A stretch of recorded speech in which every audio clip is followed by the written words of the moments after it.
Usted ya lo sabe, si la noticia no viene a nosotros vamos hacia la noticia. Mi querido Javi, en esta ocasión, ¿a quién tenemos? Tenemos al diputado nacional Federico Samarvide, que ya está con nosotros. Federico, buen día. Buen día, buenos días a toda la audiencia. Buen Gracias lunes, por la Fede, invitación. por favor, bienvenido. Bueno, Federico, están trabajando en algunos temas, algunos muy importantes, bueno, todos, pero algunos con más trascendencia social, digamos, como la reforma del Código Penal para tratar de elevar las penas en los homicidios culposos, que son, por ejemplo, gente que provoca algún incidente vial, algún accidente de tránsito, como se suele denominar, ¿no? Sí, exactamente. Incluso hemos incorporado en el proyecto de reforma un artículo específico para los casos de que se genera la muerte de la persona.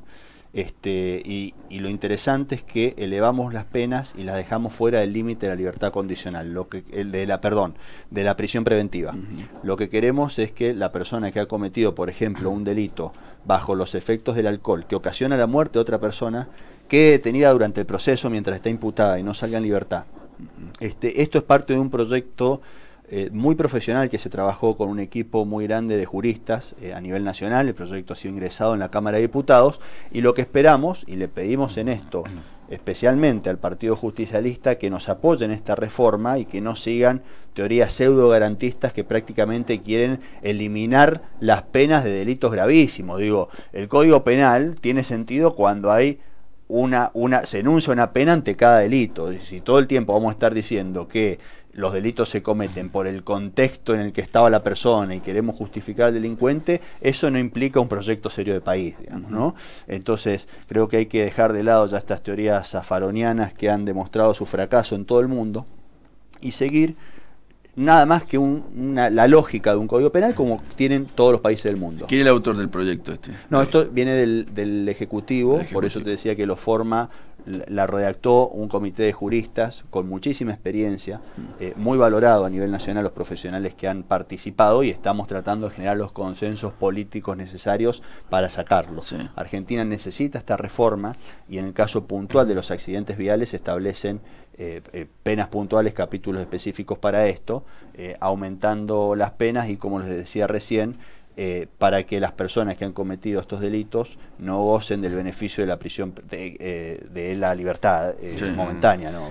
Mientras están en el proceso imputados, tienen que estar detenidos con prisión preventiva. Eso es lo que proponemos. Bien. Es un tema a nivel nacional, pero toca mucho de cerca a San Rafael. Estos días se ha reclamado justamente, se ha habido una seguidilla de gente alcoholizada, que en algunos casos, produjo una víctima fatal, o en otros casos lamentable, casi parece una epidemia, gente que se fuga del lugar, pero de todas formas, a pesar de todos estos agravantes, a los pocos días, o por no decir las horas, están en su casa, y los familiares de las víctimas quedan realmente con mucha impotencia, porque por un lado perdieron a un familiar y por otro lado ven al que lo protagonizó, el culpable, suelto, como si nada. Bueno, eso es lo que queremos modificar justamente. Lógicamente hay una escala de agravantes, porque una es el hecho de escaparse y no asistir a la persona. Por supuesto, otra más grave es conducir bajo los efectos del alcohol.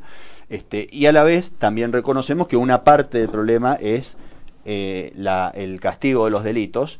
Pero, así como se dice que nadie sale a delinquir con el Código Penal abajo del brazo, tampoco nadie sale a conducir con el Código Penal abajo del brazo, y la otra parte es la parte cultural, ¿no? Necesitamos tomar conciencia de que tuvimos 5.430 argentinos muertos en el 2017 por incidentes, diría yo, viales. Claro, pues no por son causas, accidentes. claro, y por causas evitables. Claro.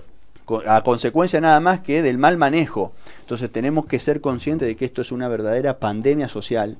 Prácticamente no tenemos nada que se pueda comparar en cuanto a muertes evitables como causas sociales. Hoy tenemos, cualquier día que uno va al hospital, terapia intensiva está llena de accidentados, fundamentalmente en motos. Por eso hay que insistir en que recordar a la gente que use el cinturón de seguridad, que encienda las luces bajas, que se coloque el casco. La policía vial creo que hace un gran trabajo en esto. La policía de Mendoza en general ha hecho un gran trabajo en los últimos años, pero parece no ser suficiente. Entonces reconocemos, los argentinos tenemos que reconocer que tenemos un problema cultural. España tenía una cifra de muertos similares a la nuestra y mejoró muchísimo. Fundamentalmente con tres patas. Una, aumentando las penas por delitos, que es lo que estamos queriendo hacer ahora. Otra, la parte cultural y educativa y de concientización vial. En esto creo que tenemos que avanzar en el carné por puntos, ¿verdad? Para que si uno comete infracciones, te va reduciendo los puntos hasta que después ya no puedes manejar más.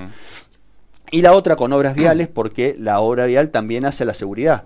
por ejemplo, es mucho más seguro una doble vía, una autopista, que una ruta de mano más seguro simple, ir de Tunuyán a Capital Provincial que de Tunuyán a San Rafael, por ejemplo, ¿no? Entonces, esas son las tres patas con las que España logró combatir este flagelo, que, insisto, es un problema gravísimo en Argentina. Federico, y te hago esta consulta: ¿qué posibilidades habría de modificar, como punto de vista, digo, ¿no? El mínimo permitido del consumo en las personas que van manejando alcoholizadas? Porque puede que sea una excusa, porque si es un puntito más o un puntito menos, ¿no te parece que por ahí sería interesante que el que conduce, ¿no? Cero, como pasa en otros lugares, digo? Sí, hay que discutirlo, porque hay visiones distintas en este tema, que lógicamente, en general, los accidentes que han tenido consecuencias fatales los cometen personas que tienen muy por encima del límite y no... Pero en esto hay visiones encontradas entre la Agencia de Seguridad Vial y bueno, hay que discutirlo, a ver técnicamente cómo es lo mejor y cómo enfocamos sobre todo los controles del Estado para que eso se cumpla, porque de nada sirve anunciar algo si después no se controla.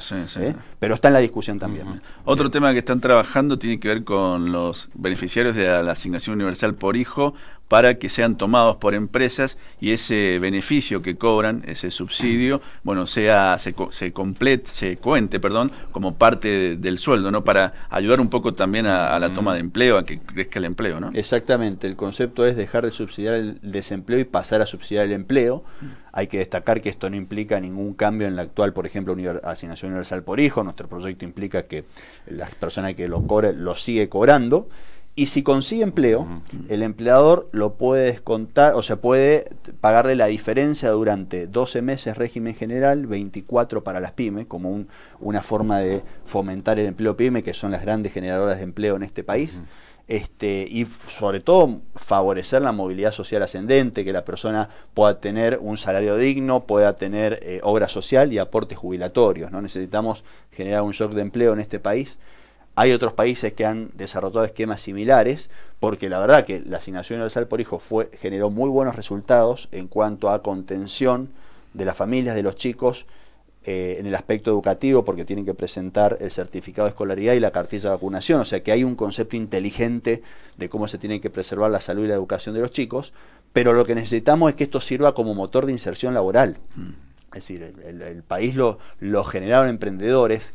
Cuando mucha gente piensa en empresas, o en el empresario piensa en una empresa industrial de 1000 empleados. Y la verdad que el grueso de los empleos no se generan ahí. Se generan en empresas de 2 a 5 empleados o de menos de 20. Medianas y pequeñas. Claro, empleados de comercio, pequeños talleres. Es eso lo que tenemos que fortalecer, y esto va a generar también un impacto en el consumo, porque una persona que está desempleada de cobrar asignación y que hace algunas changas o algún trabajito, bueno, si logra un empleo blanco, claro, va a generar mucho más consumo. Bien, ¿en qué estado está ese proyecto? ¿De quién es la autoría?